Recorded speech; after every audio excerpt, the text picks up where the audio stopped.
People would say rap isn't a good thing. Like it's like it causes trouble, it causes this, because that's not my view, but I know there is that view on that. What would you say to that? Nah, I totally disagree with that as well. My view is like rap is about expressing yourself no matter what is on your mind. Aye. You know what I mean? It doesn't matter if it is, you know, swear words, anything negative. These guys are expressing how they feel, and Aye. you know, it's important, you know, to see that. Personally, where I was like, this is amazing for my career, you know, like, and besides what he'd done historically, Aye. if you know what I mean. So like that was kind of not before I met him. Aye. You know, nothing to do with me. Aye. Personally. And in terms of my career, you know, art direction, creative direction, it was still great for me to work with Diddy. Mm-hmm. You know, with a short space of time, everything else came out, and I thought, and other people have said this, other rappers, you know, Game, other folk that know Diddy, have seen the pattern. When that lawsuit was filed, it was like everything spiraled. I know. And now the guy's in jail, you know. I'll be honest, I think the internet had a lot to do with the downfall of Diddy, you know. I think if the internet wasn't there and the posts, if everyone was posting negative stuff, you know. Aye. And that contributed to where he is now, you know. I'm not condoning any domestic violence, but it's almost like there's a part of hip hop that is, you know, misogynistic, you know.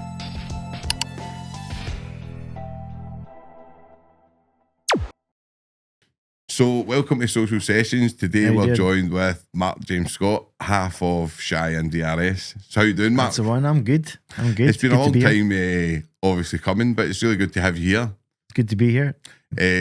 Obviously at the time when we were talking before the last time, there was obviously stuff that we'll go into and we'll talk about it later. You were saying with Badboy and stuff like that, and I think it was really, I'm just going to say this, I think it was really unfair the way people said things, because I think the time when you signed with Badboy, there was absolutely no things with P Diddy or anything, do you know what I mean? So I just want to put that out there. But I'll take you back to your childhood, Mark, right? So where did you grow up? I grew up in Aberdeen. Aberdeen, yeah. Northeast. Aye. Yeah. And what was it like when you were at school and stuff like that? Did you kind of normal upbringing or? Pretty normal. I would say normal. Aye.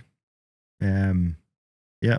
And did you just kind of, were you always interested in music and stuff like that? Was that your kind of passion even back then?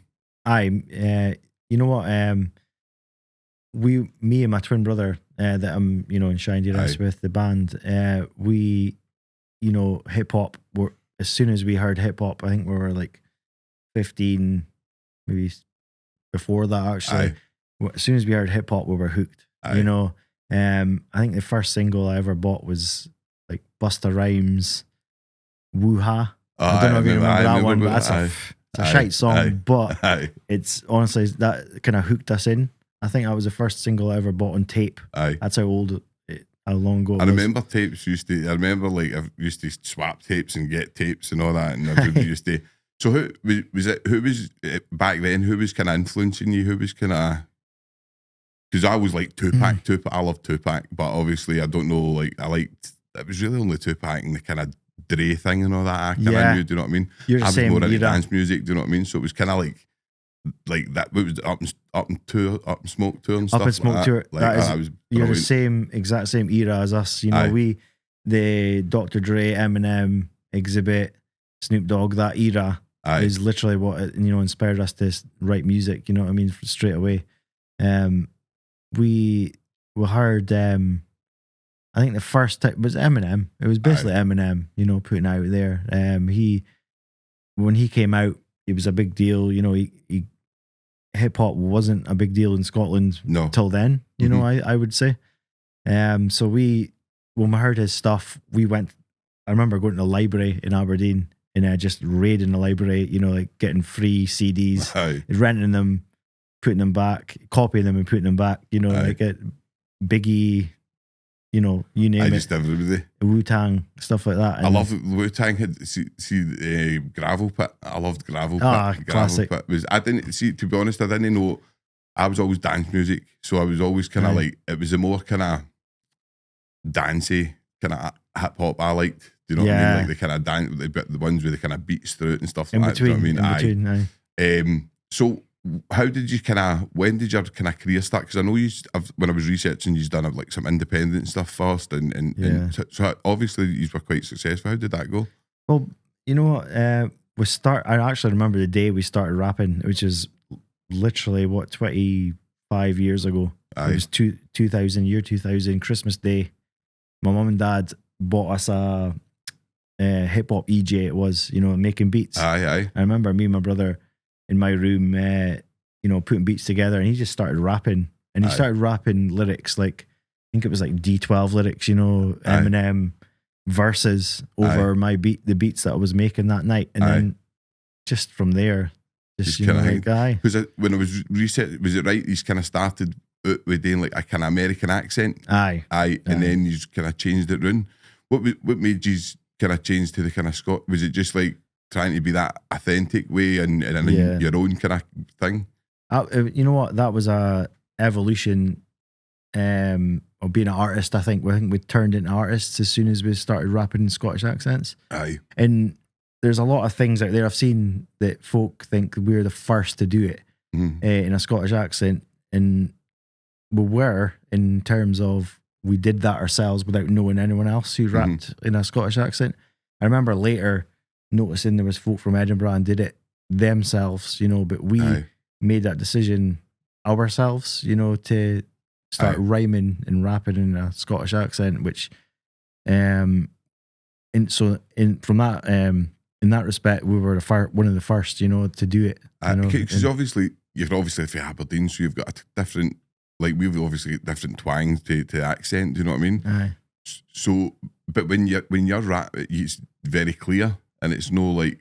So how it's less of an accent? Less an accent. Did you just have to work on that to kind of? Oh yeah, it was actually hard work because there was definitely records and songs we put out that are like half and half. You know, half American, bad habits from American accent. Yeah, but I don't think we were the first to do it. We were the first to do it, but there was probably folk before it, but we didn't take inspiration from them or hear them because that was back in the days of MySpace. You know, where nobody knew what folk in Glasgow were doing or folk in Edinburgh were doing. You know what I mean? It was hard to find other rappers. And then I think about 10 years later, when you know we'd put albums out in Scottish accents, and we started to see like, oh shit, there's other people that do it, you know, in the Scottish twang. It's great. I mean, it's starting to get like a wee bit bigger. Like it's like the new, and obviously yous are kind of a lot more well established than some of the guys. And but what would you kind of say to anybody that was kind of looking to maybe start? Would you always say kind of start out with a Scottish accent, or do you think it was good evolving, doing the American stuff first, or would you 100% start being genuine? Because that's what hip hop is, you know, like being genuine to yourself and, you know, saying it like it is, telling a story into it, like, and being So you kind of we were just kids, you know what I mean? Back then when we did American accents, we we're lyrics and stuff. We're just finding who we were as artists. But 100%, anyone starting out, number one, grow a thick skin because folk aren't going to like it. Not everyone's going to like your music. You know, number two, basically, rap who you are, you know what I mean? In your accent, doesn't matter where you're from, London, Aberdeen, Glasgow, Edinburgh, you know, like. Because Liverpool's kind of like Mazza and that, like they're kind of taking that, but like, I suppose I've had a couple of guys on like Dazza and Danny Kelly and stuff that they the Scottish rap, and I suppose it only takes kind of one person, doesn't it, to kind of from a city to make it to people start liking. You know that. What is, folk get used to the sound and the accent because it took a long time before anyone was used to Aberdeen accent on a song. Of course, rapping. Even for us, you know, like when we showed folk, they were like, what the fuck you doing, basically, you know what I mean? Like, you're nae Eminem, you know, that's what we got that every time. But you know, it's about being true to yourself. You've got to rap the way you speak, you know what I mean, from where I'm from, because hip hop is about being who you are, you know. That's the basis of being a rapper, you know.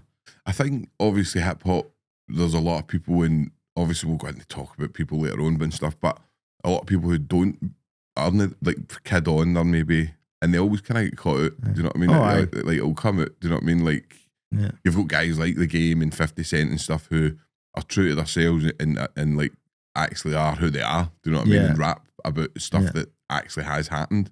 But I think you get a lot of people that maybe jump on a bandwagon and like aren't they who they are. Oh yeah. I think they're probably like over inspired by folk like 50 in The Game or Eminem and think, all right, I want to be like him. You know, I think most of them are. But yeah, you need to be true to yourself. At the end of the day, it doesn't matter where you're from. You know, as long as you rap your accent, it's the same as like if you look at America. There's like north, south, east, west. They'll rap in their accents. You know, they're not going to change it. We wouldn't notice that, eh? Or, well, you would. Well, you probably would. I can hear it in you maybe most songs, because like somebody that's I probably wouldn't like notice that. Do you know what I mean? So it's difficult to tell. So 50 Cent, he's New York, isn't he? Yeah. And then like Snoop Dogg would be like California kind of thing. Like Snoop's West Coast. That's like LA. New York's. And is there? Can you hear the difference in the wee? I hear a difference in accents. Like the South, you got like, you know, like Lil Wayne, or you know, like you know, East. I definitely hear West Coast, LA. You know, you've got Game, Dr. Dre, Snoop. You know that sound. The Tupac as well. You know, from that. I suppose it's evolved into it, like because you hear that I've watched things before where New York say rap like hip hop started there, and then they'll say hip hop started here. And, you know what I mean? So it's like what you're talking about. It's where people you've obviously, because when I was researching you guys, it does say like you were the first kind of Scottish rap people like that to kind of come onto the scene. And obviously you're saying probably that wasn't the case when you started opening up. I'm saying that just to show respect to other folk that have done it, because I know other folk have been in their bedrooms rapping in their own accents, and we're not claiming to be the very first, you know what I mean? But one thing I'll say is we did that ourselves. You know, we didn't hear anyone else rap in a Scottish accent and think, okay, we're going to do that. You know, we did that anyway. It was like an evolution of us becoming artists at that point. So see, obviously taking you into the kind of where did you move on for obviously starting out in the bedroom? Where was your first kind of break? First break was signed with Sandy Tom. So long story short, we had this beat, which was a Marillion sample, which is a Scottish band. What was the song? I can't remember what the song was, but we had the sample, we had the beat.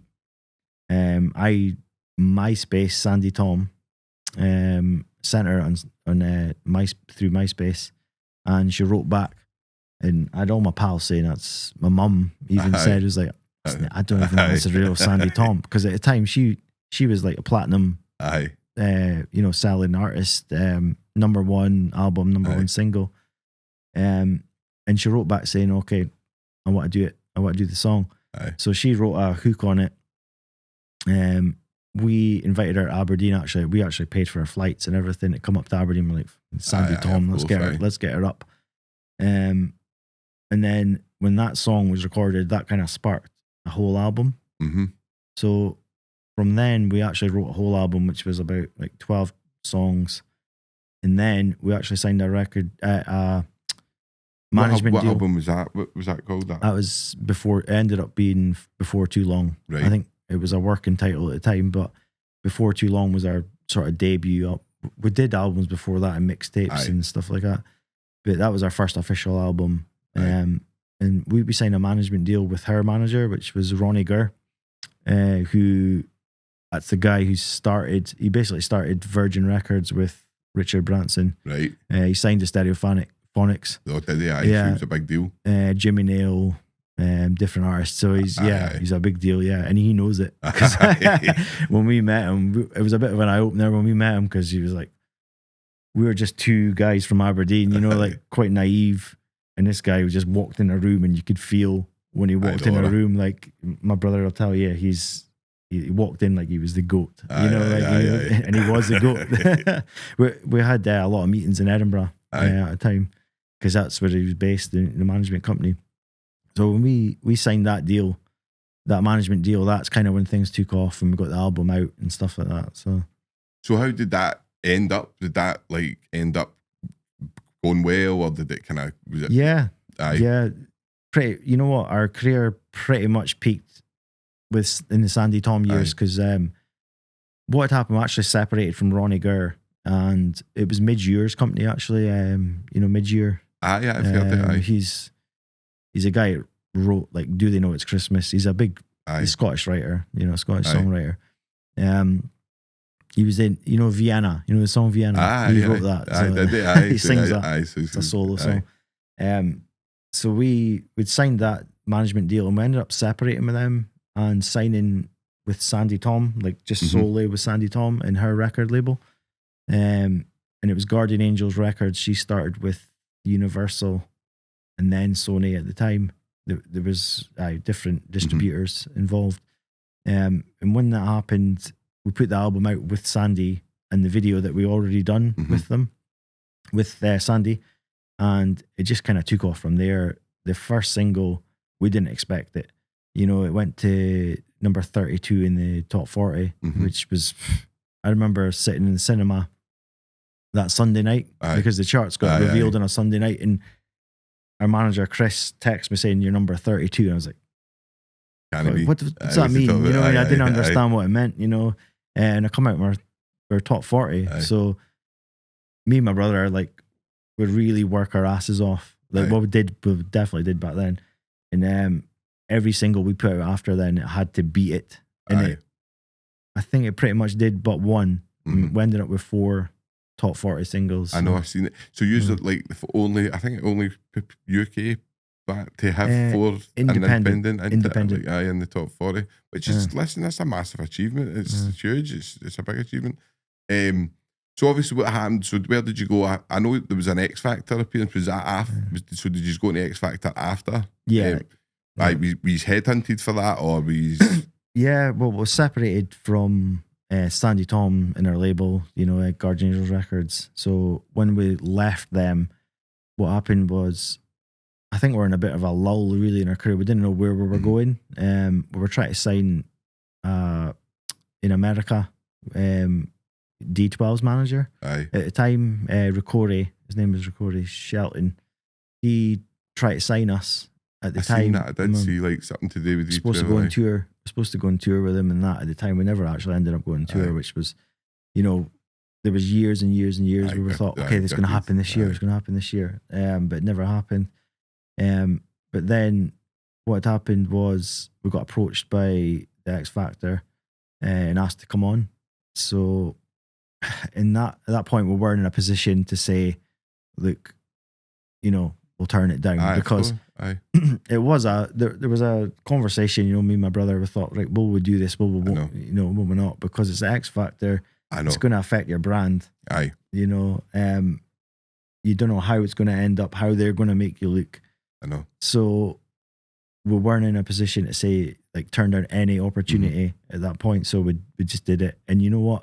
It was a disaster from the start. Was it? from day one. Did you not do all right on it? But well, yeah, we did, which was, I think I was saying to you earlier, why I think there's a little bit of, a setup on the X Factor. I mean, they know who's going through, they know who's not, because we fucked that audition up big time. The first audition, and we got through to boot camp, and I don't know how. Because it was really fucked up. I feel terrible. I don't know if you don't YouTube it actually, but it's that bad. So was that a good experience, or would you? I mean, it's anybody in their music career is going to go through and make mistakes and make things and do whatever. But would you change that, or would you do it? Would you do it again? Nah, you know what? I wouldn't change it actually, because end of the day we got yeses from all the judges, which was mental because we, honestly, every 2 bars I was fluffing up, you know. So, you know I wouldn't change it. I wouldn't change it at all. How far did you go in X Factor? Went to boot camp, and then what happened? Went to boot camp. We fucked that up as well. We were trying to do an Eminem song.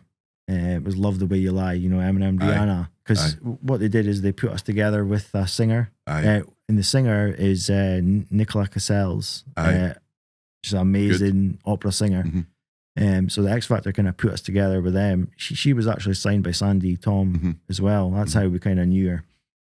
So seeing the X Factor, is there a lot of people that have kind of been like in the music industry, if you know what I mean, like kicking about and like just obviously maybe yeah. Because my wee cousins I told you got the golden buzzer there off Simon Cowell on Britain's Got Talent, but I think he was genuinely just like going there. I don't know.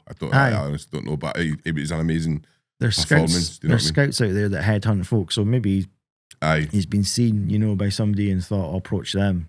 Because that's what happened to us, you know. And they kind of threw us together as a group where we were a duo, you know, for our whole career. And then they called us, they came up with a name and everything, Rhapsody. They called us. I think I remember that. I think I do remember that. Don't Google Rhapsody. So where did you, was it boot camp then? That was it? Like, so what happens after that? Like obviously X Factor, what's the next stage? Like where do you go?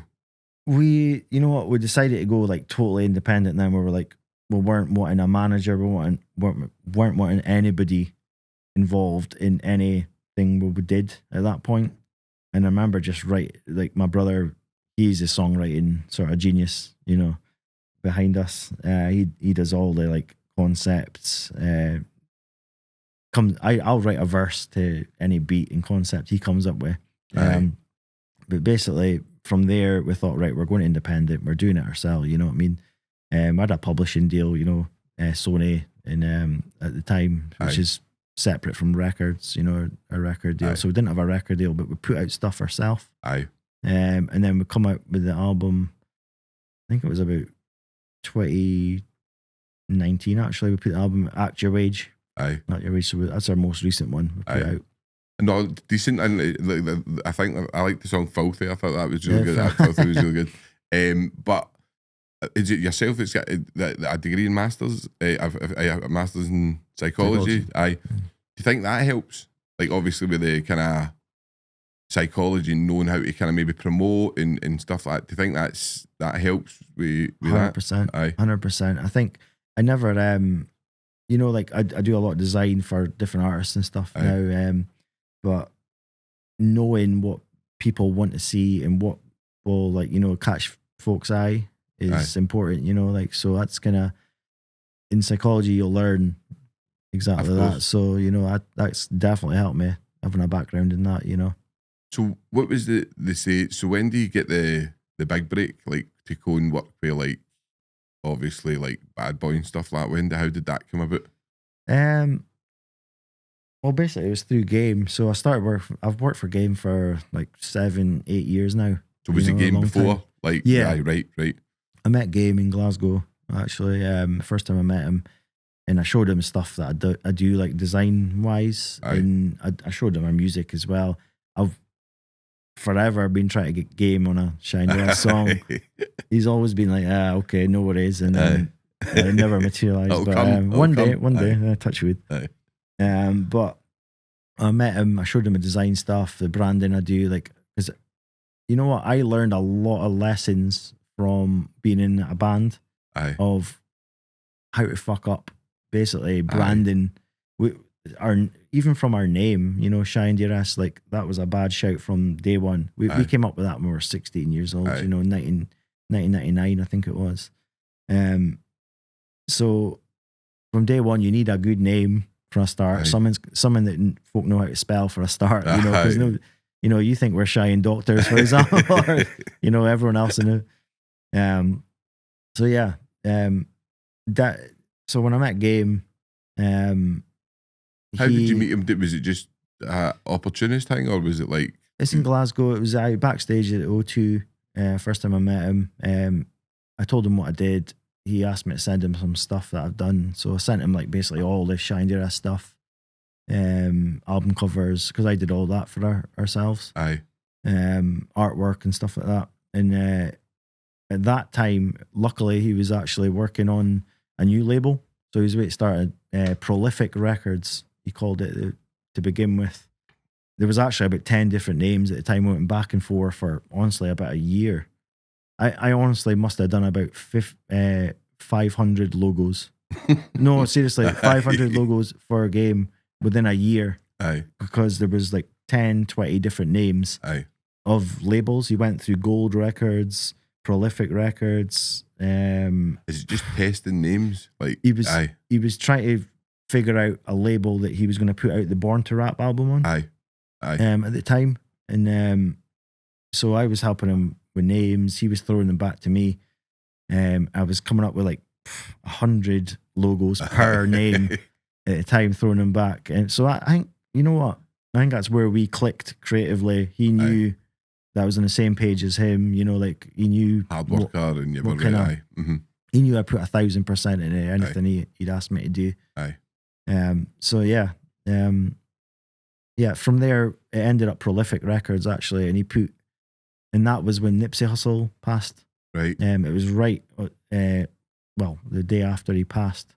He literally gave me a shout and said, "Did you know Nipsey Hussle? Did you know? Did you? No, I didn't. I didn't personally know. But Game was part of Game it. did, yeah, he knew him personally. I was a big loss to that world, wasn't he? He was very well liked, wasn't he?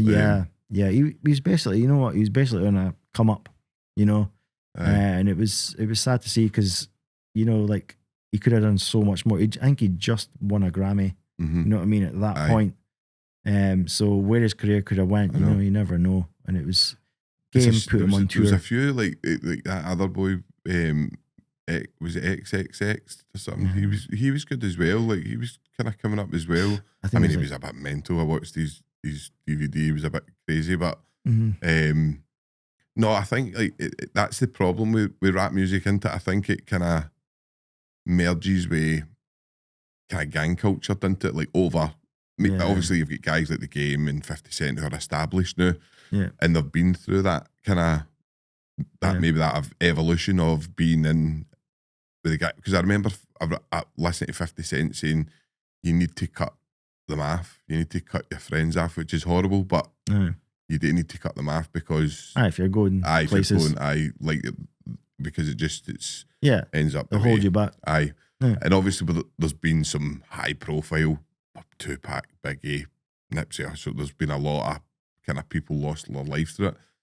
So what would you say to people? See, like maybe people would say rap isn't a good thing, like it's like it causes trouble, it causes this, because that's not my view, but I know there is that view on that. What would you say to that?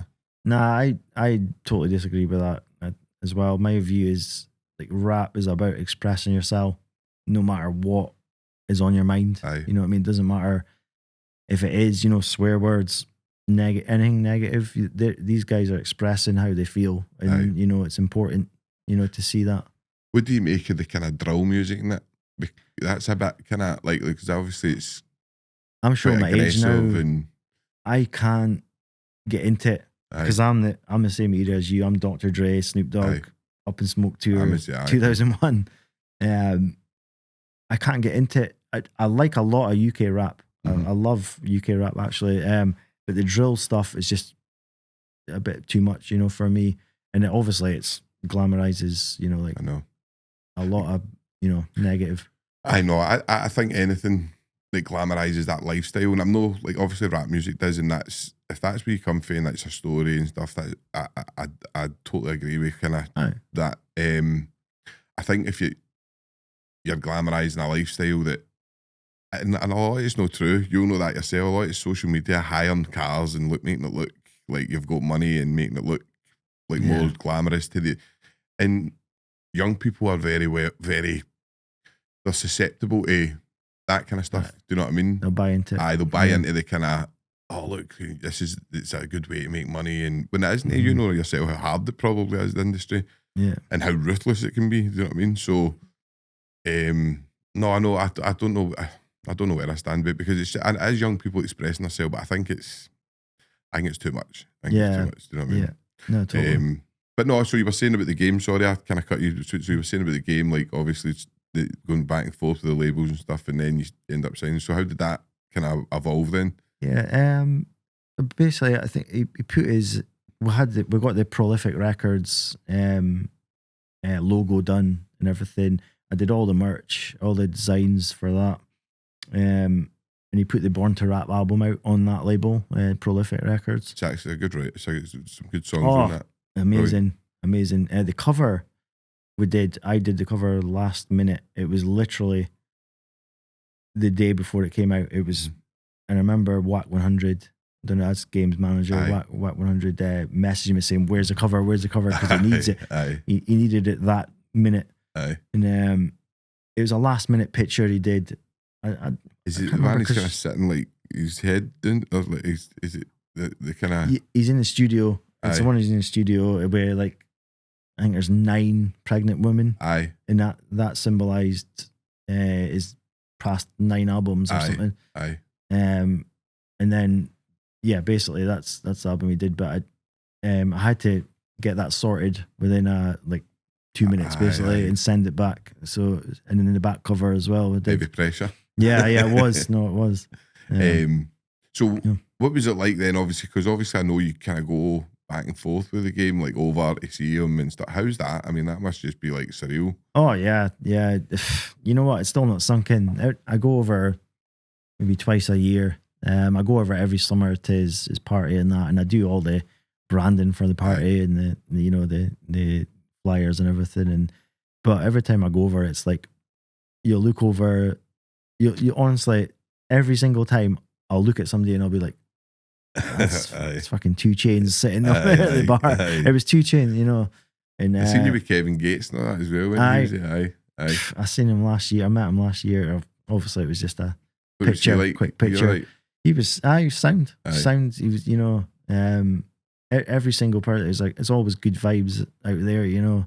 Everyone's, you know, okay with taking pictures and stuff. So, but every year you'll meet somebody that it's like, you know, like, nobody will tell you they're there, but you have to figure it out yourself. I remember Ray J at the time was there, and I was like, I didn't recognize him at the beginning. I was like, Ray J, you know. You must just be like that with the full party, like just thinking. So obviously got you a chain as well, like you've got you a nice chain, like it's a cracker, like it's really good, man. It's like how was that getting like that? Because I know that's a big deal. That, you know what, folk in Aberdeen, I've worn it a few times in Aberdeen, and folk look at me, I think, like, who the fuck's this idiot, you know what I mean? But see, to me, like, see somebody who's grew up on hip hop and been an artist himself, you know, it's like a badge of honor for me, you know, like walking about. And I designed it as well, you know, so there's that kind of element to it. But no, it's a big deal for me, you know. It'd be a big deal for it. I think anybody that says it's not just talking pish, do you know what I mean? Like, or genuinely, anybody that says it otherwise. And so I'll take you into that, right? Because obviously there was you signed a deal with Badboy, right? Doing the same stuff like with Ciroc and whatever, right? And obviously you at the time you were unable to speak about stuff.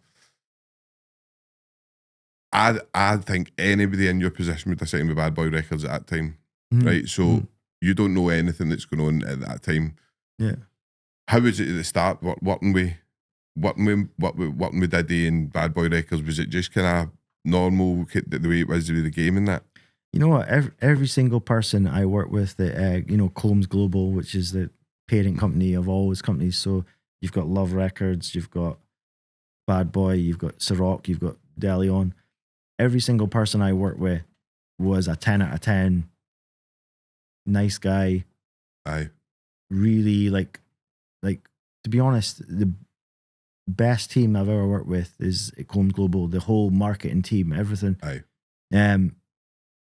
I signed with them when I got the contract was way before any the Diddy stuff came out, you know, like later on, you know, I had no idea. To me, Diddy at the time, and even now, he's an inspiration to me, you know, like of what he has done. You know, there's no like, if you know, like, how many folk do you look up to that can inspire you, especially somebody who's an entrepreneur. You know, I kind of look at myself as a bit of an entrepreneur. He was the GOAT to me. Of course. No, you know, what he done with Ciroc and hip hop and, you know, everything, you know, like that's why I was like, okay, you know, I didn't know any history that he might have done, what he might not have done at the time. I think at the time, there's no doubt he was probably the biggest guy in hip hop, you know what I mean? And he was a guy that made or broke careers for a lot of young people that came up. Obviously, looking up now, I've got my opinion, and I think I don't like him. I really don't. I think he's. I believe a lot of the stuff. Now, a lot of the stuff is going to be. I don't know. A lot is going to be manufactured and stuff like that. I've got no doubt that. But I think even just watching the Cassie video and watching like everybody turning their back on him, I think there's a reason for that. I think there's a reason everybody's kind of hanging. So how did it feel when that came out and you were still way Badboy? Because I know you get a wee bit of hate for that. Do you know what I mean? But how did that feel? You just like, I mean, what can I do here? Like, I'm in a new position. Yeah, I've got a bit of stick for it. I think I was still in the zone personally where I was like, this is amazing for my career. You know, like and besides what he'd done historically, if you know what I mean. So like that was kind of not before I met him. You know, nothing to do with me personally. And in terms of my career, you know, art direction, creative direction, it was still great for me to work with Diddy. You know, I honestly always seen him as like the best brand, like the inspiration in terms of branding and the things he did with Ciroc and that and DeLeon. Watching him with DeLeon, that's one of the best. That DeLeon brand ticks every box in terms of branding. You know, I loved it. It was like, you know, the bottle, everything, all the whole design process. That's like what I'm into. But yeah, I when that happened, it was kind of devastating for me because that was when my career was like on the way up. You know, I felt it that way. And then when the Cassie stuff came out, that was like, okay, it's not going to go that way. It's going to go go this way, you know.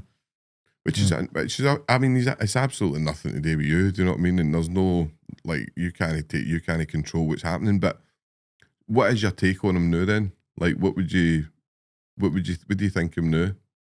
You know what, I will say what I seen working with you know, Combs Global is they took me on originally to promote Ciroc and DeLeon or help promote them, come up with ads, you know, animation, stuff like that. Brand, you know, art direction for the companies under Combs. And they did that for a reason. They did that to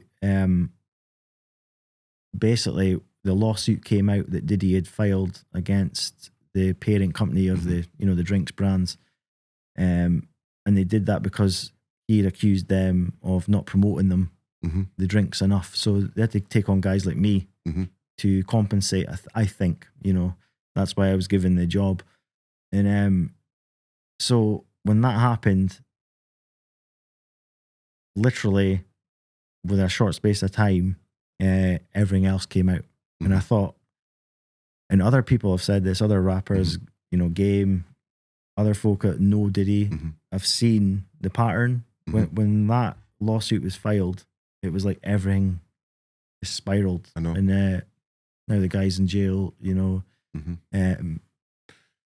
I think it's a topic where you've got to kind of look like beyond. See if he is getting young girls and underage girls and all this kind of stuff for people and whatever he's been accused of. I fuck him, like fling a book at him. Like I genuinely mean that. Like I hope he rots in jail for the rest of his life. That's like my point of view. Like if that's all true, he obviously still allegations at this time. Do I think that somebody like Diageo is capable of ruining a career? And because the question I need to ask is, if this has been going on for so long, Mm-hmm. wait until the new? Does that make sense? Do you know what I mean? And if I do believe it, I do believe he was doing it, but I think I don't know. It's a big question, and but obviously, so what is the kind of feeling? Obviously, I know you can't name names, not. But what's the kind of feel you get for the other rappers? Do you think they back him, or I know other rappers back him. aye, and just from last week, I just done tour. I spoke to a lot of folk that were on the same page as me. Obviously, I think when you're a billionaire, sexually you can do what you want, or feel like you can do what you want. And I'm not saying, the underage thing is totally different. That's a different ball game. But I think before that, he was into whatever he wanted to do, you know. No, and see if the guy's gay or whatever, I've got no problems with that. Like, it's like is what it is, and there's obviously a lot of talk about it. I don't know how. It's just one of these things where, because obviously I told you about like getting the phone call with like somebody saying to me, "Oh, you're getting Mark Scotland, he works with," and I was like, "Listen, the guy signed with them a long time ago before all this happened." Yeah. And obviously you've got 50 Cent, people like that who are like really trolling him, like really kind of. He's probably the reason that he's in jail, right? Oh, he's about a percentage of the reason he's in jail. Because I watched him on the Breakfast Club with Charlemagne, and who did he? Diddy, right? And he was asked like about 50 Cent. He went like, "What's the beating?" He says, "Me and 50 Cent are pals. Like we get on." And I think it was, I don't know, he was playing with words. I think, do you know what I mean? But I don't know. It's. I do believe that because everybody wanted to go to these white parties. They were like big. They were the big deal. But I watched. I think it was the baby, right? I think the baby said he got invited to the very end party thing, and he said that it was Beyonce, Jay-Z, and he says it was like literally just everybody was taking drugs, mad with it, whatever. Which is, listen, that's what these things happen. Do you know what I mean? It's like, but when it comes into all that, there's talk about like bringing in these like adrenochrome, all this. Do you know what I mean? It's like all this stuff comes in. Do you know what I mean? And you go like, how much truth's in all this? Do you know what I mean? And how much? And I think it's new. We're working in a world where you need to work, and there's a lot of misinformation, disinformation, people, the internet. I'll be honest. I think the internet had a lot to do with the downfall of Diddy. You know, I think if the internet wasn't there and the posts, everyone was posting negative stuff. You know, and that contributed to where he is now. You know, so if you ask me, do you think he done it? I will find out on in May, I guess. His trial. I don't think anyone has got a reason when they've got that much money and influence and fame to do anything to force themselves on anyone or anything like that. When you've got that kind of, you get anything you want at the time. That's where I am with it. We'll find out in May, I guess. So it's obviously just waiting to see what evidence there actually is and what the trial brings into it, really, because I know myself how the system can work. The system can set up and do whatever they want. Like, they really can. They can. Yeah. Me personally, I think he done it. I think he done it, and I hope I'm wrong, because he is like. I mean, he was one of the biggest deals, wasn't he? Like in hip hop, and I think that's what I've seen. Like Fat Joe and that talking about it, and just saying, I hope he never done it. Like, I hope. Yeah. Like when he's asked the question, he won't answer it. Like, he'll just say, I don't know. Like, I'll just wait and see. I hope he never, but we can only wait and see. Totally. Obviously, kind of finishing up like with Badboy and stuff, right? You're moving. So where are you going now? You're obviously just still working with the game and doing your kind of stuff. Where do you think you're going next? I I don't know. You know what? I want want to work with big brands. You know, directing those. Kanye. You know, that'd be a dream come true. You know, on a basis of, you know, like his branding and Yeezy, you know, stuff like that. That would be a dream come true. Work with other artists, you know, as well. I do work for UK artists as well, you know, kind of underground artists. So, like, we'll talk about Kanye then, because Kanye's a big topic. Like, I think Kanye's a musical, like, he's amazing, right? Like, he's absolutely amazing, but he's fucking mental, isn't he? Like, he's like, some of the stuff he tweets and some of the stuff you're just like, what do you think that's all about? I think every time he goes on a rant or a mission, you can tell it's publicity. He's got an album coming out. That's just from my point of view. You know, like right now he's on a rant, and he's got the album Bully coming out. I know that much, and he's got the merch, and he's got Yeezy coin. You know, like the crypto is coming out, and he's got all this stuff coming. So he's doing controversial things. You know, it's like he's a marketing genius in a way. Like the Nazi stuff and all that, right? I don't get that, right? I don't get why you would go down that road, because you're ostracizing a huge. I think that's a step too far. Yeah. Do you know what I mean? I know he's controversial and whatever, but I think that's a step too far. Do you know what I mean? Because see when you see that life, you obviously know a wee bit. You've kind of touched base with it all. Do you know what I mean? But when you've got in that, when you're in that kind of lifestyle, I suppose it's like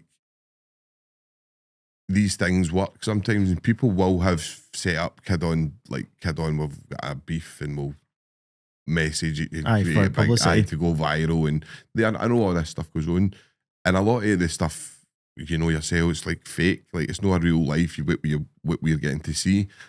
But I think with Kanye, like I've listened to him and I'm like, because obviously he's talking about this kind of black hand in rap that's murdering people and killing people, and what do you make of that stuff? What's he saying with that? So Kanye said before, like that there's like a Jewish lobby, kind of Jewish, Jewish kind of, and they basically that like you need to kill, like it is mental what he's saying, and you need to kill somebody and that to become part of this Illuminati thing, like Jay-Z and all that. I've got, do you know what I mean? Like it's stuff I'm actually quite interested in. I read a lot about it, but like obviously what's your take on all that kind of stuff, like all that kind of satanic kind of, like all that stuff, the ritualist stuff and all that stuff that people say? I don't know. I think Kanye says stuff for publicity. I think that's the point blank of it. Like you'll say anything, get hype around his albums and it works. You know, he's kind of a marketing genius in that respect. I remember when the Donda album came out, that was like 2 years ago, I think, and marketing was crazy around that. You know, he did these live events, listening events. I think he's going to do that for Bully album, which just came out today, actually. I've seen this morning. He's doing a Bully listening event. So you do these, you know, mental events to get publicity, folk to listen, folk to talk about him. And I think that's his aim. Think so? And even, I think for Ye, he doesn't mind what he says as long as it gets publicity for the album. And I think a lot of people are like that then, because I listen to, like, I kind of dig a wee bit deeper, and I listen to like DMX. Yeah, DMX was talking about Legend. Like he was saying like how much he hated Jay-Z and all the stuff, like they're into all this kind of like Illuminati stuff, whatever you want to call it. I think it's called the Bully or something like that, right? And obviously, like DMX seems as if he's coming from a real place when he's talking about it, and that kind of stuff frightens me, because you go like, are these people actually like? It does make, because like Beyonce's won how many Grammys? I don't even know. And then Jay-Z's won all these Grammys, right? And then Diddy's won all these Grammys, and it seems to be a wee kind of cult. Do you know what I mean? Where if you're not in the I don't know what you. I think the Grammys are biased. I do. I don't know what's driving that, or you know, who's involved or whatever, but I do think they select who's going to win, and they want to earmark somebody every year, you know, for a certain award. I can see that.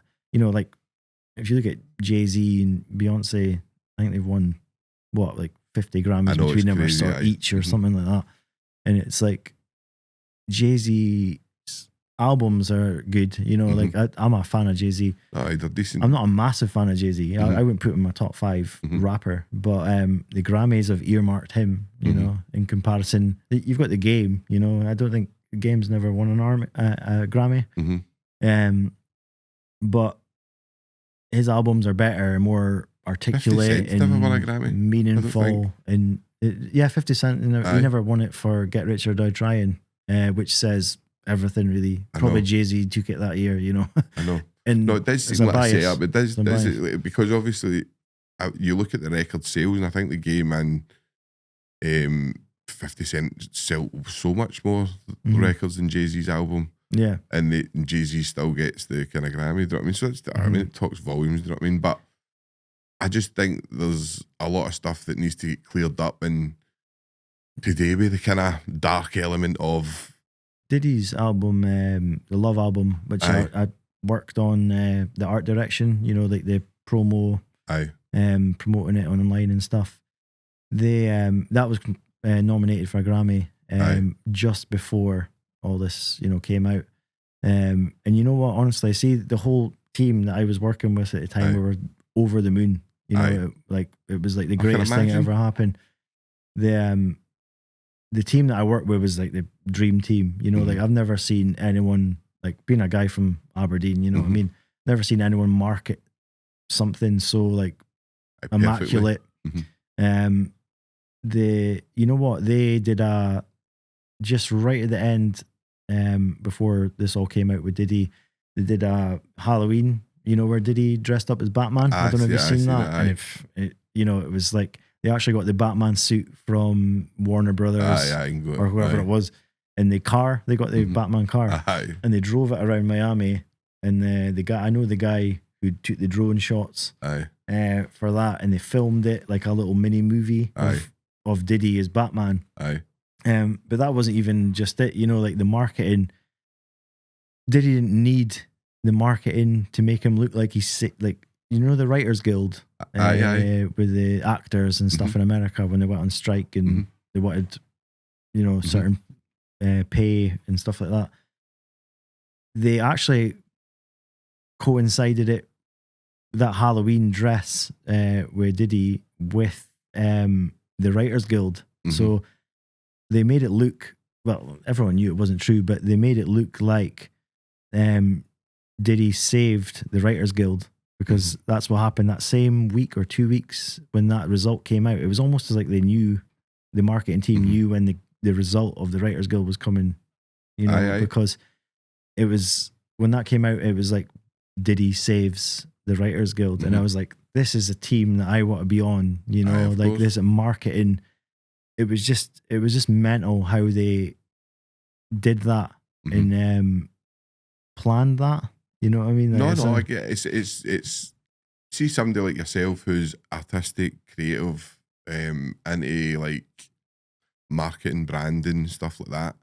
It must have been like a massive eye opener. Like it must have been like huge to work with these people. Do you know what I mean? And obviously, again, what happened with Diddy's going to probably, I don't know, like it's whatever happens with his trial's going to make or break what, because the evidence seems to be mounting up against him, right? But obviously that doesn't take away from what he achieved, if that makes sense. Like he did achieve great things, do you know what I mean? Probably probably better than Dre in that. Like if you actually look at what he's produced and the stuff like that he's done, it is amazing. Do you know what I mean? But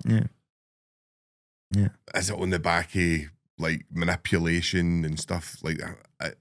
Again, it's, you don't know. Do you know what I mean? It's like you're never going to know these things. But I don't know. It's such a hard topic for me, because anybody that hurts children, or accusations, I honestly hate, I despise, you know what I mean? Anybody that does that kind of stuff. Yeah. So it's hard for me to see.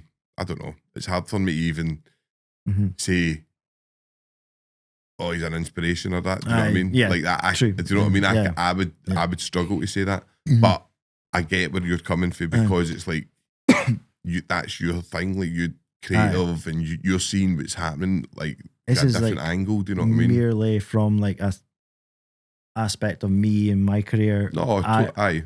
The Diddy thing is like some of the best work that I've ever been involved in. With that, you know, I think it's a shame because, you know, like you look at R. Kelly and stuff, you know, like you don't listen to the music the same now, and I don't. No. You know, when I hear it, I'm like, you know, but Diddy was different for me, but in terms of somebody who's into marketing and entrepreneurship and stuff, like he was literally, he's the best, you know. He was on a different level. He was like on a different level with that stuff. But if it's on the back of like feeding a bunch of paedophiles that's in Hell Hollywood or whatever that is, if there is a paedophile ring, which I believe there could be, if it's in the back of that, then I think that takes all it away.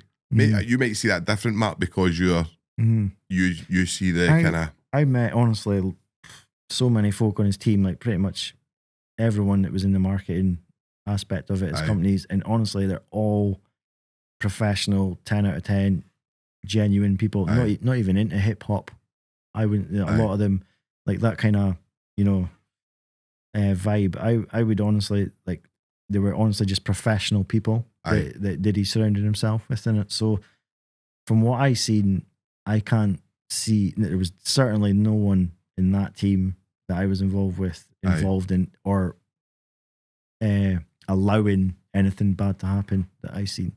Do you think that he's got a lot of support and people just don't want to come out and say it because of the accusations and because of how bad they are? They think he's got a lot of support in the rap world and people just don't want. I've seen a couple of people backing him up. Like I've seen a few people sticking their necks out for him. But I've also seen a lot of people jumping on the bandwagon the other way. You know what I mean? And this is what it is. You don't know, is it a bandwagon where people are going to dive on for? We've spoke about it like MD will do anything for kind of attention. Do you know what I mean? Yeah. MD will do it. So is it people just going, I'll just say this so that they can get. I think the internet's been a bandwagon for him, and it's been an influence in how people think about him and feel about him. I mean, he just got a Lifetime Achievement Award. I was working with him. You got MTV New York, no, that Awards in the Key, New York. That same time when he put the Love album out. And then I think the internet is a massive element of folk jumping on a bandwagon. Okay, he's this, he's that, and people even making things up. I remember knowing that Diddy wasn't fleeing the country, and there was all the press were saying, all the posts that you seen that day was like Diddy flees the country, like he's escaping from something. I knew that he hadn't done that. He was flying somewhere else that day. So my mates were texting me saying, "Oh, did he flee the country?" You know, like, so it was a drama over nothing. And it turns out, no, he was just flying where he was flying, and he wasn't escaping.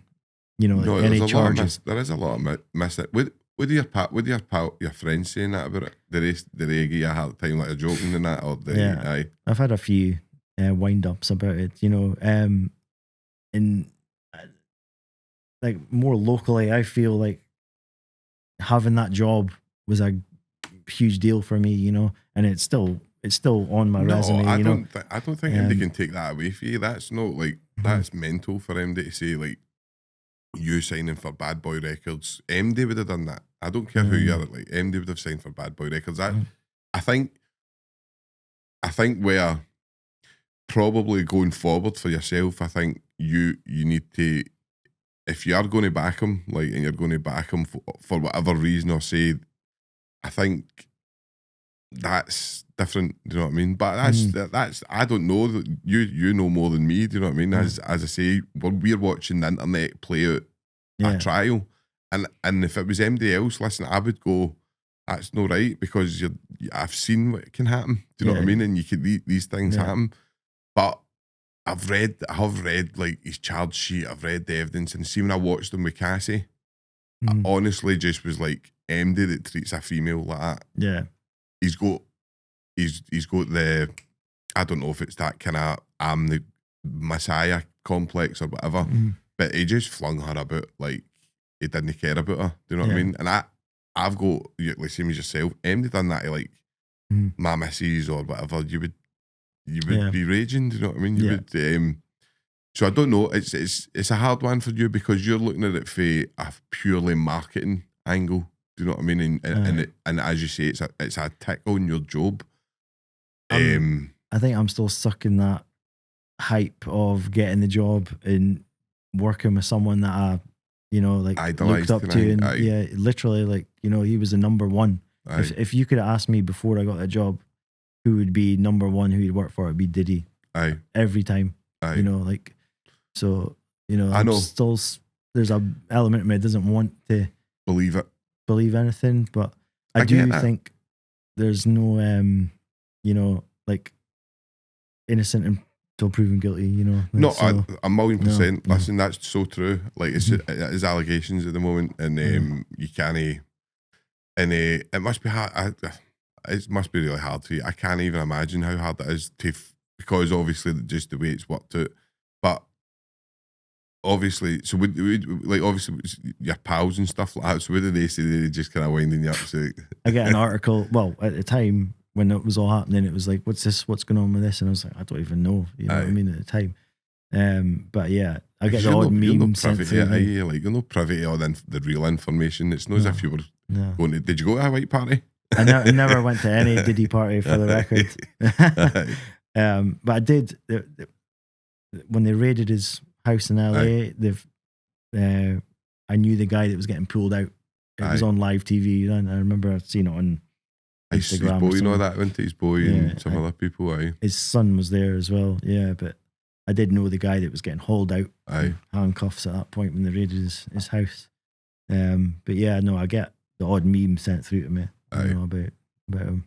I suppose you don't know. You don't know anything. Do you know what I mean? It's not like you'll know wee bits and bobs. Do you know what I mean? And obviously, as you say, you know, some people for the rap world are backing them.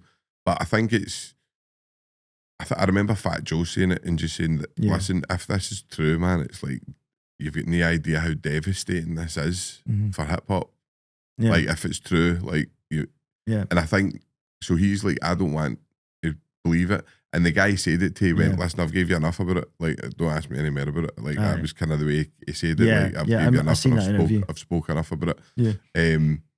So I suppose it's like, I don't know, because for you, it's a dream come true. Do you know what I mean? And working with somebody that you idolise, and then that comes out.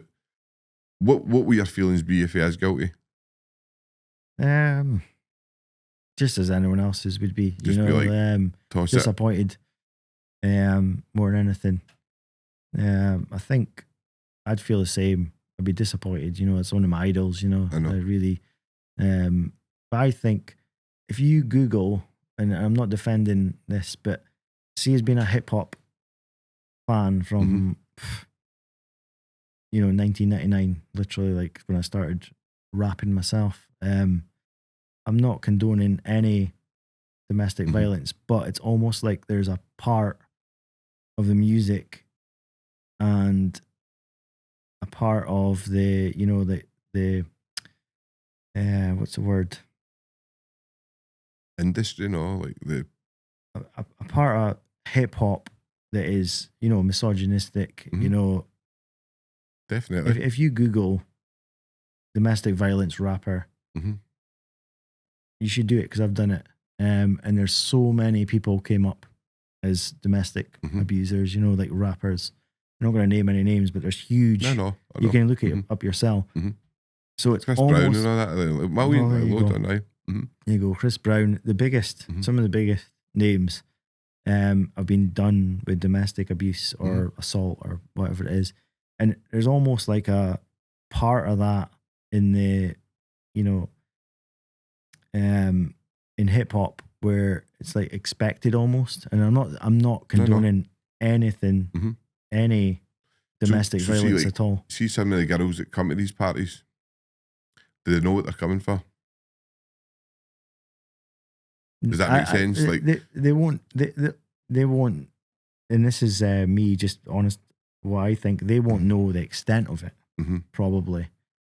But they'll come for their own benefits of like, oh, I'm at a party with such and such, but they won't know, oh, I'm going to get taken advantage of, or you know, like, so they won't expect that. So there's a naivety of, oh, hey, I want to be at a party with a celebrity, of course, but they won't expect the worst, you know. Aye. Like, so, and this is why it's not a shock to me, like that. Let's like take Diddy away from the conversation.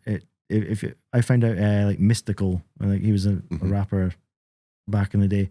When I found out he was done for domestic assault, I didn't bat an eyelid. You know, so it's like it was almost like an element of me expected that because of the music, because of the whole sort of like brand of hip hop. It's the same as it comes in part and parcel. Andrew Tate and all that, like Andrew Tate and that. Like there's a misogynistic view there now for a lot of people, and I'm not like I totally I hate that stuff, right? Same here. But there is a kind of misogynistic view of girls are just there to be kind of hangy, right? And like Andrew Tate's probably the worst for it. You'll see some of the stuff he posts. But the difference is with Diddy is if he's been in there drugging people and that, and this goes on, like, you hear whispers. So I know this stuff goes on here in the UK, like people drugging girls and horrible stuff, like horrible stuff. But it goes on. Do you know what I mean? Was Diddy just doing what other people were doing and doing it? I don't know. Like that we'll see with the trial. Do you know what I mean? But there's the other thing that I noticed is people aren't pointing out the cases that haven't stuck with Diddy, and there's a lot of them, because you're not seeing that online. You're not seeing folks say, "Okay, Diddy didn't do this one." Bad. It's all bad stuff. It is all bad. The bads. You're seeing all the bad. You're seeing all the negative. What stuff is there? Can I back him up, Matt? Oh, if you look recently, the last 2 weeks, there was like 3 cases that didn't stick that people are throwing at him. Like and again, I don't know if there's any truth to these cases. There might be, but it's almost like they're all coming out now, but they're not sticking because they don't have enough evidence. So it might be well, let's face it, there'll be an element of people, okay, right, I'll do it now and I'll take advantage while he's at a low spot. So you never know what's true and what's not, you know. No, and I think it's like you say, we're not going to find out till the trial, but it will be devastating for hip hop, I think, if it's true. Do you know what I mean? Because I think for the way that they're talking, it's like he's not the only one. If he goes, then I think we're going to hear about a lot of big names going down with him. Do you know what I mean? Which is going to be horrible, because it's going to be people that you did idolise. Oh, your idols. Always like Jay-Z. I honestly think he could be a badge in the day. I think Jay-Z could be a badge, and I think the list could go on and on. But look at Meek Mill's, right? And I've got to. You're only seeing again, right? The internet is pushing this into you, right? But you look at Meek Mill's, and then you look at Nicki Minaj talking about they had a relationship and this and that, and he was forcing his cell on Meek Mill's and this stuff, and you don't know. Do you know what I mean? Like, we don't know these things, but again, see if it's predatory behaviour to me. This is only my behaviour. If you're taking a guy who isn't really homosexual or whatever, gay, right, and you're making him do stuff on behalf of getting you famous. Now, I know that going and trying to get famous, people will do anything. like literally, like people will do anything to get famous. Do you know what I mean? Look at like that Bonnie Blue and all that. She's like people like that. People will do anything, right? Yeah. So I get that. That's probably the easiest way to get famous as a female.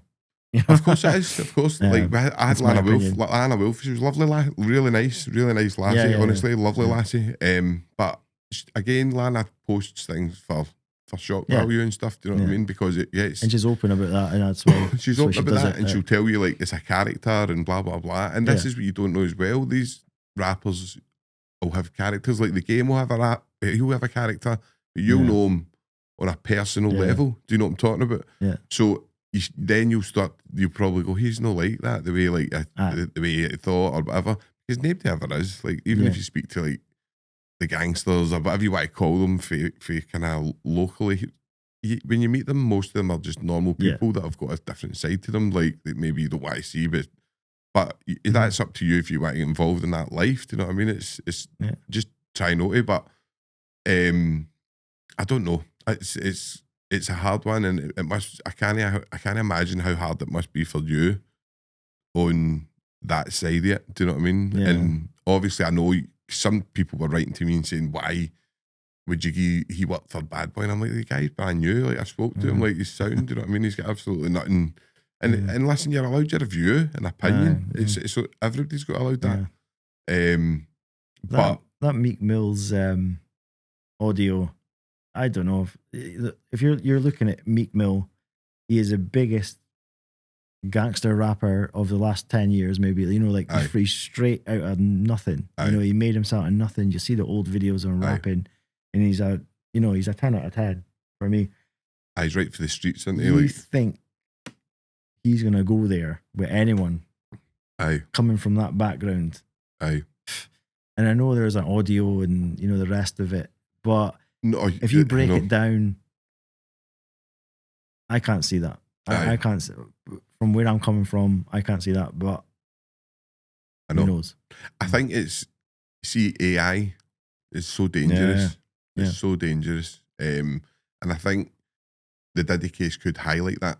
I think the Diddy case could highlight how dangerous AI could be. Like there could be stuff that you're hearing. There's videos I see every day. I'm like, I have to watch it again and watch for the like intricacies of AI because you can see it. Little stars, hands or whatever. I know. And I'm like, it's not even real. You know. So that's gonna, in the future, it's gonna be a real play a massive part. Game changer. And I think it's where this is going to. I think because obviously you're looking at now, and Andrew Tate's got high profile cases against him. Diddy. There's more and more coming out, and is it a trend like where you're seeing people jumping on bandwagons and stuff like that? I don't know. Yeah. With Pete Diddy, I genuinely think he's a monster, right? That's my opinion. I genuinely think he's a monster, right? And I doesn't take away from what he done in his production, but I think he's a monster. But again, I don't know him. I don't know anything about him, and this is where I've seen things. Maybe even like at a crime level, right? I've seen things written in the Daily Record that's so false, right? Like so false about Dressed a person, up, right? up, And it's like you're like that's that not even happen. true. The Digger magazine, like the Digger magazine's terrible. You'll probably not know the Digger, right? It's a Glaswegian thing, like so. It's all about crime, but it's very dangerous. Like see the lies it tells. Yeah, very very dangerous magazine. Like because it says like. This gangster says that about that gangster, or this one says this about that, and it's like causing drama that doesn't even need to be there. Yeah, and it's just to sell the magazine. Do you know what I mean? Just to cause a buzz. Yeah. So I suppose it could be the way, like, but obviously, so James English, I know he recently had like that big guy, was it Gene Davidson, that big guy, the bodyguard guy? Oh yeah, Diddy's bodyguard. Diddy's bodyguard. Gene, and but then again, how much money is he making for that? Yeah, and for the interview. Yeah, I know he's charging all sorts for interviews, so he's making up stuff about him killing Biggie and all this kind of stuff. Then you read the stuff about Biggie's mum and that as well. She hates P Diddy. You know what I mean? So I don't know. It's like, rest in peace. aye, Passed it's away, I know, yeah. and it's horrible to think that a guy could be so monstrous, but then again, you've got to look at it as it's just allegations at the moment, and you've got it could, I don't know. I mean, look at Michael Jackson. Yeah. I don't know about him as well now. Like I used to think he was a monster, and I used to really believe that. Then recently, I've started. I'm starting to look at things and go, I'm the same. I think back then, when that 10 years ago, I just wrote him off as everyone else did. Michael Jackson. But now I'm like, what have they put in there that, I don't know, what have they exaggerated? What, you know what I mean? So you it's just like Corey Feldman and that talks about a paedophile ring and stuff, but he's like, Michael Jackson wasn't like that. Like, it was good to us, and I don't know. Like again, you're watching things where people are making astounding amounts of money. Off of the back of this. So we know where people would do, like looking at Bonnie Blue, we know what people would do for money. So would you go into an interview and say, oh, I seen him like hanging Meek Mills, and I seen him that, like, of course you would. There's people would do that. Do you know what I mean? So I think it needs to be considered. I don't know. It's such a. I think it's just, you need to probably take it with where Fat Joe's taking it, and just say, look, wait and see what happens. And all hopefully he said know. From his interview, he said, "Oh, I'm just praying for Diddy, and you know the truth is the truth at the end of the day." And that's same where I'm at, really. In a way, is like in May, come May, we're going to find out. Everyone's going to find out what's true and what's not, really. You know, in terms of like court. So if he makes it to court, like I think, like I mean, there's obviously stuff, I know, shadowy stuff like working with the CIA and all this kind of stuff. I mean, all this stuff comes in as well. Do you know what I mean? And then you don't know how much truth's in that, and I don't know. It's but as you say, as we'll find out in May, and it's been obviously a conversation that's good to have with, because you've been in that position where you know some people that know him, and you worked with him and stuff, so you've got a totally different view on it. Do you know what I mean? And your view is just as valid as mine, because listen, he's not been to court yet, so but I don't know. It's as I say, it's going to be devastating for hip hop if it's true. If it's not, then hingy. I think honestly, everyone I work with on that team is just a 10 out of 10, down to earth, hardworking, normal person. You know, like they really were just talented people. There was nothing about those folk that were condoned any of the accusations. Did any of the people ever like say they seen Diddy like that or anything? Nothing. Nah, I've not really had a conversation with any of them about the topic. You know, because I don't think they would have, and they wouldn't have condoned it if they had seen it. You know, the ones I maybe 10, 15 people that I work with on that team, and I don't know. You're obviously had different teams. But you're obviously just, it's like, it's a marketing thing for you. I get it. Like this perspective that you'll see it from is you'll probably know, obviously you probably can't say, but you'll probably know some of the stunts people pull to get like known and get seen. Get buzz. You'll probably have seen some of the things they do. Yeah, well, be controversial end of the day. That's number one. If you're wanting buzz, get some controversy. Well, this is what happens. See, with podcasts, I just always, like my podcast, I always try and keep it as real as I can, and I hate to glamorize. There's some people out there glamorizing crime and all that, and I'm like, why do that? Like, you're teaching young people that's all right. Do you know what I mean? And it's no. Do you know what I mean? It's a horrible life that drags people into the slums. Do you know what I mean? Yeah. But no, I suppose I mean it's been good to get that conversation with you about Diddy. Do you know what I mean? Because it's obviously different perspectives. So I'll probably text you in May and see what happens. I fucking told you, done it. But no, we'll see what happens. I think it's serious allegations, and it's like, so, and as again, it's what you say is innocent till proven guilty. So we just need to wait May, see what happens. Yeah. So take it away for Diddy. What's next? Because obviously I seen some stuff like you were doing in London with the game there. Yeah. I mean, is that must be surreal? Like, Yeah. just like it's. I mean, just watching your videos, I'm like, that's mad. I went on Games Tour. Well, a few dates on Games Tour last week. He's doing the 20th anniversary of the documentary. So yeah, went on a few dates there. Future kind of works a company with Game. Me and him and a couple other folk. A couple of brands we're discussing and stuff. So it's been in the works for a long time. Like, but hopefully get that out next year or so. You know, like properly finalized. Something that it's a dream come true for me. I spoke to him about it in he was in Glasgow as well last week. Next time in Glasgow game, social sessions. Next time he's get in him on. Ask him. I definitely ask him. Yeah. Totally. And no, it's What it's about still surreal what about your music and stuff? Is it are you taking a kind of backseat for that at the moment and more concentrating on your brand pretty and much stuff? pretty much. My brother Darren, shout out to him because he's honestly a great writer. You won't get better than him in Scotland, and I can honestly vouch for him every time, and I'll argue that.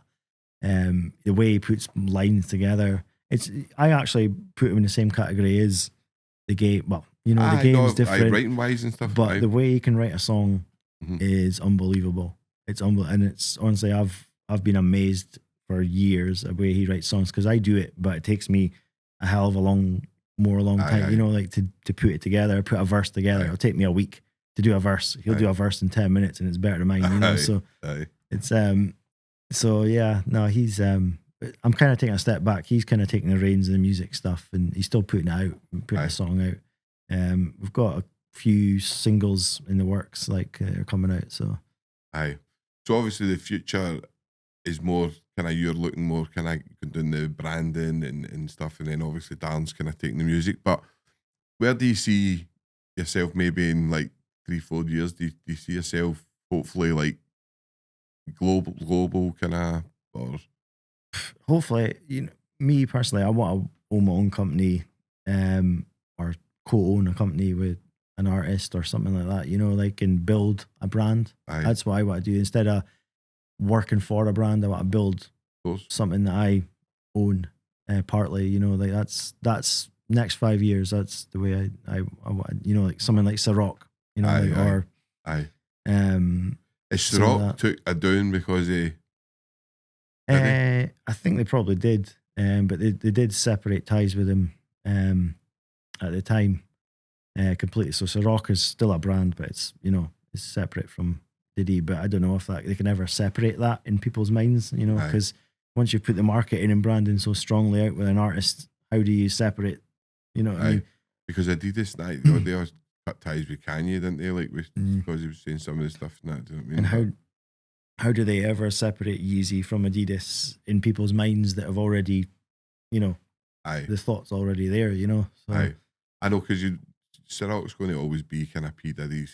But every time I pick up a bottle of Ciroc, and I did on Games Tour as well, and I was like, that's Puff, you know, that's Diddy, you know? Or, you know, like, it's the same as when you see Yeezys today, you think Adidas, you know, as well.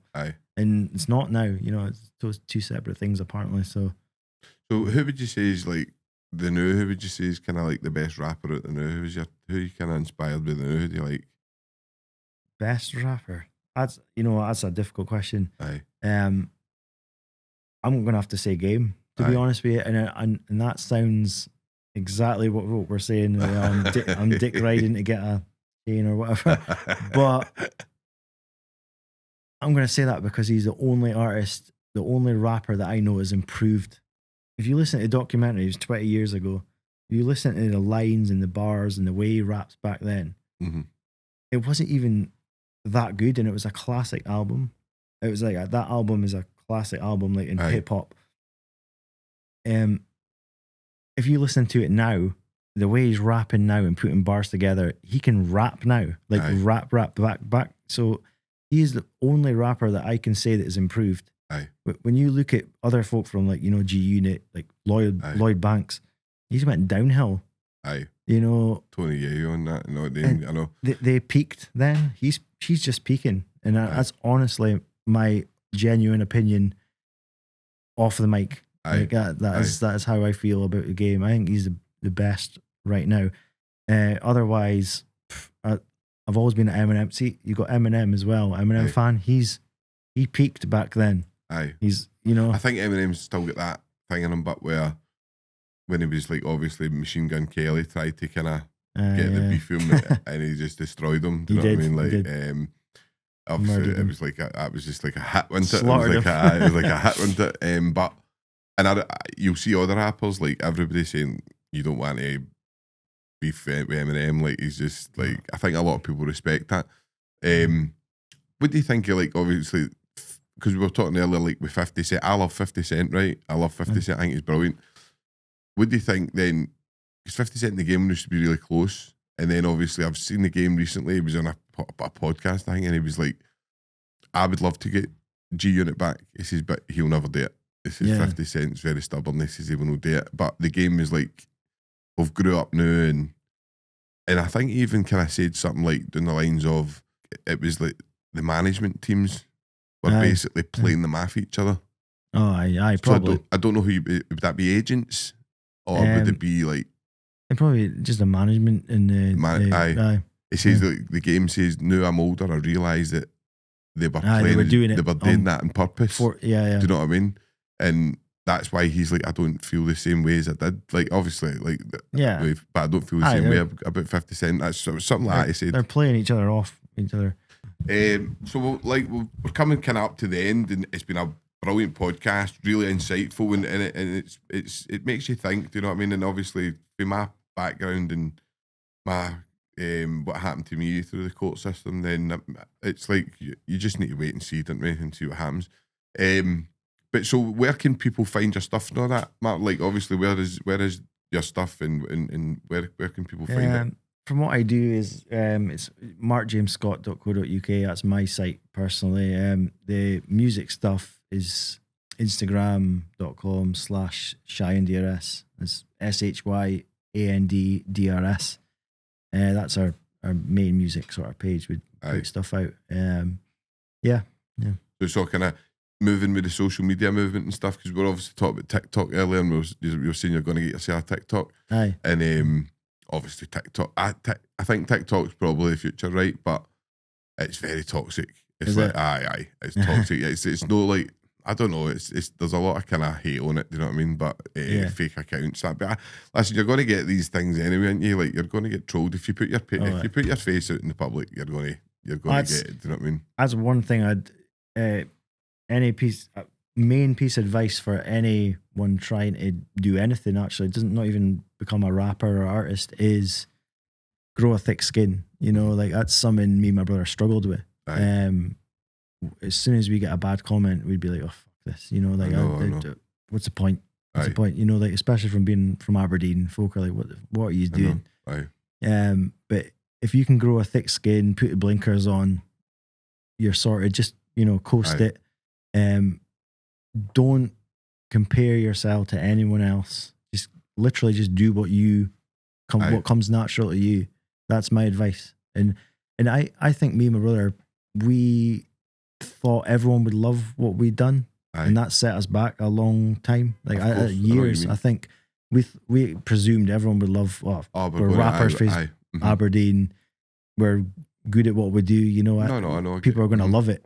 Don't assume that was a mistake that we made, for sure. You know, set us back. I think even when, like, the podcast, like, it's starting to pick up again. The views and stuff are starting to pick up. But even when you do, like, similar to what you're saying, like, it's I can put up. I think that'll be a great podcast, and you put it out and it doesn't get the views that you think.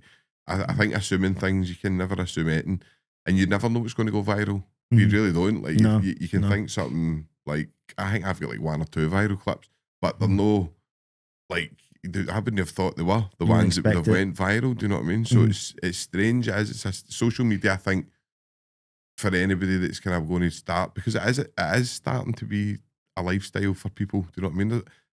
On TikTok especially, you would be shocked at the amount of money that people are making on there. Aye, Like honestly, for views wise, for nothing, for like arguing, like probably similar to like the rap stuff. Honestly, it's at a much smaller level locally. Like people will come on and like start arguing with like make stuff up about each other, but they're actually pals. And this just to do it on purpose. People watch this, like, and I'm talking about sometimes you can watch a room and there's like 2,000 people watching. Like 2 idiots for the scheme arguing with each other, like saying I'm going to do this and that. And it's entertainment, is it? It's mad how people like don't. I don't know. When I've got spare time and I do scroll, but it's the educational stuff and the, like personal growth stuff. I like to look at. Do you know what I mean? And then you will get into like the rabbit hole stuff. I'll go doing that stuff and but it's like stuff like that. Do you know what I mean? Twitter and maybe getting a laugh on Twitter and challenging people on Twitter and stuff. But I think we've. Well, I was saying that to Lana Wolf and stuff the other week as well. I think we've lost especially in Scotland, we've lost the art of healthy debate, like of being able to have a point of view and talk to somebody on somebody's level. I think we've lost that. I think people just want to jump to the kind of fuck it, you're shit for like pure. Do you know what I mean? Like pure hate for, and you're just like for no reason. I think we've lost that. I kind of If somebody didn't like your music, saying. I don't think that's good because you know what I mean. You know what it is? I think that is you got to take yourself. Like, see when me aging, and I think I was like this anyway. But you need to take yourself out of the equation in a debate. Aye. You know, you need to take your own personal point of view and your own experiences and bring you know the way you were brought up. Aye. Like someone says, "Oh, you're shite at rapping," I'll be like, "Well, take myself out of the equation. Am I good for?" You know what I'm doing as a guy from Scotland in Aberdeen, and you know what I mean. So like, I think it's it's a bit of like self-awareness, and if you're going to be able to debate, but not everyone's able to debate. You know, they don't have the. I don't even think they want to. I don't think they want to debate. They don't have the knowledge. Do you know what I mean? All that other stuff, and it's a shame because it can be. I know people that mental health's been hurt by. Like social media and stuff like that, do you know what I mean? And I don't know, it's like it just people just want to like hurt people's feelings and whatever, do you know what I mean? I don't know. It's just the way things are. So just as we're finishing up, like if you got a message for anybody, maybe like because obviously, arguably, like you're one of the most probably like brand wise, and that like you're one of the most successful people in Scotland with that kind of stuff, and you've worked with. The biggest names, do you know what I mean? So have you got any kind of advice that you would give somebody that's maybe coming up, that's maybe coming up through the channels or whatever? Yeah, you know what? I just do your own thing, do what comes natural to you.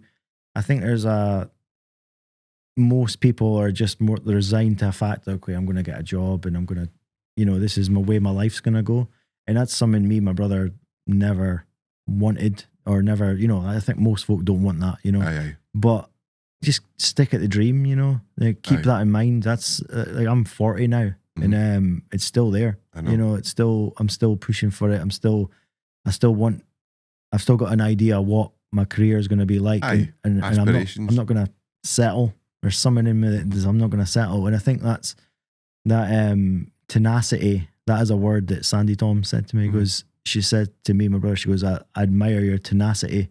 And that means never giving up. And I was like, that's something I think we both got, you know. So just, you know, keep pushing at whatever you're doing, you know. Brilliant. Is there anything I've missed out, like that you would like to speak about, or anything that you would like to kind of plug, or anything like that? Yeah. Not really, no. No, covered everything. Yeah, pretty much. Well, listen, Mark, it's been a pleasure. Honestly, pleasure, it really has. It's been really good having you on, and hopefully we'll see you again with the game. You know what I mean? Definitely. Cheers, Sean. Right. Cheers. Appreciate it, bud.